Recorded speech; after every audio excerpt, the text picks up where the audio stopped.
first photos from the Doomsday set have surfaced online. Along with them, insiders have revealed the first plot details. But chatty Haley Steinfeld and an ambitious lawyer accidentally exposed another dozen actors who will appear in the next Avengers film through a resume no less. So let's not waste time and dive into everything we currently know about the most anticipated movie of next year. Let's start with something simple, the leaked set photos featuring Ian McKellen, James Marsden, and Benedict Wong. Their appearance is still wrapped in mystery, with many speculating the images are AI-generated, especially after a supposed photo of Robert Downey Jr. as Doom was leaked alongside them. Downey himself denied the authenticity of that picture, but the actor photos seem legit as fans spotted McKellen near the set looking just like he does in those shots.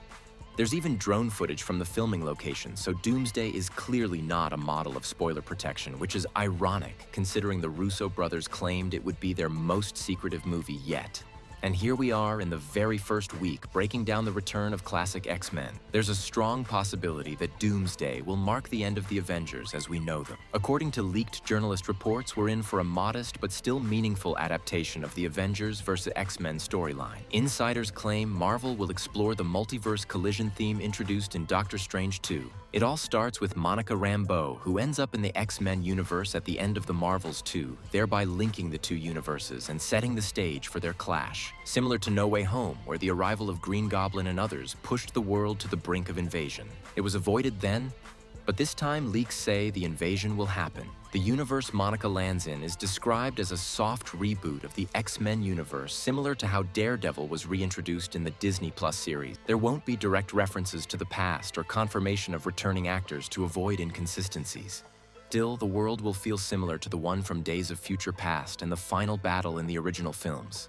Maybe not an exact copy, but enough to bring back supposedly dead characters like Cyclops. Insiders are also expecting the return of Halle Berry's Storm and Famke Janssen's Jean Grey. This raises questions about Wolverine and Deadpool, who seem to live in the Fox universe as well. While there's no clear info logically, Logan and Wade belong to a separate Deadpool verse where we saw X-Men like James McAvoy's Professor X and Evan Peters' Quicksilver. So in Doomsday, Marvel might create a standalone mutant universe to bring back characters like Patrick Stewart's Xavier, Ian McKellen's Magneto, and Gambit, all without timeline headaches. They might even bring back Electro and Blade by blaming it all on a multiverse mix-up.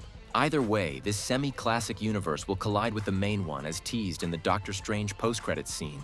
Both worlds will mistake each other for threats, leading inevitably to a clash between the X-Men and Avengers. The Brotherhood of Mutants will unite under Cyclops to face the multiversal threat. But let's be honest, the Avengers don't stand much of a chance. All that's left of them now is goofy Sam Wilson the Thunderbolts and a couple of vintage veterans. For the Russos, it makes far more sense to crown the beloved classic X-Men as the victors. From there, we'll get the usual Batman v Superman Civil War formula. The good guys fight for fan service, then unite against a greater enemy, which of course is Doctor Doom. That's when things get really interesting. Everyone expects Downey Jr.'s Doom to come from the Fantastic Four universe.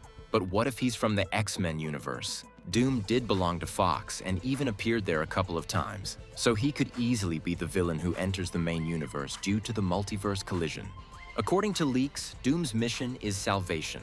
As Downey Jr. confirmed, Victor truly believes he's the hero trying to save the multiverse. It's not hard to guess who he sees as the villains Kang the TVA and everyone responsible for the timeline splits and universe invasions. Leaks suggest the TVA's final arc involves Loki and leads to the formation of Doom's ideal universe, the one he wants to shape. That's what kicks off Secret Wars. But that's a story for another day. Back to our current theory, a Doom versus. Kang's showdown seems inevitable. Marvel spent 5 years building up Kang as the main villain only to backtrack. They'll need to show Doom's power just like they did with Thanos in Infinity War, where he outmatched Hulk and Thor. This time, Kang could be the sacrificial power benchmark. There's a problem though, Jonathan Majors hasn't fully resolved his legal issues. Still, he asked Feige to bring him back, and he's being cast in other Hollywood projects again, so his return isn't out of the question.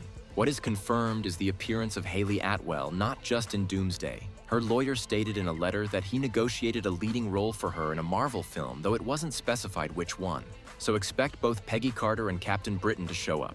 Yes, What If turned Peggy into an unbearable Mary Sue, but almost no one watched that, so the films can fix her arc. Plus, Chris Evans is returning, so a powerful reunion is in the cards. another actress who let something slip, Haley Steinfeld. During an autograph session, she nodded in response to a question about her appearance in Doomsday, then panicked and almost ended the event. She's not likely to return as Gwen Stacy, but 99% chance we'll see her again as Kate Bishop, albeit with a minor role. Other leaks say Spider-Man will get his black suit in Doomsday, not Secret Wars. Peter initially refuses to join the multiverse war, wanting to stay on Earth and protect New York. But he still gets pulled into the chaos and even encounters Venom. That contradicts earlier rumors about Tom Holland's absence, but let's be real, nobody really believed that. It would be a massive mistake for Feige not to include his biggest remaining star, especially in a scene alongside a villain who looks exactly like Tony Stark. According to insiders, the film's final act is an epic battle at the TVA featuring characters from every universe. Which raises another question: who's on Doom's side? A solo fight against every hero wouldn't be cinematic. Thanos had the Black Order and the Chitauri army, so Doom will need allies too. Here's a cool theory. Magneto and his Brotherhood might side with Doom. It fits their ideology and worldview perfectly. And let's face it, we've missed Magneto as a villain. In short, there are tons of surprises and possibilities ahead.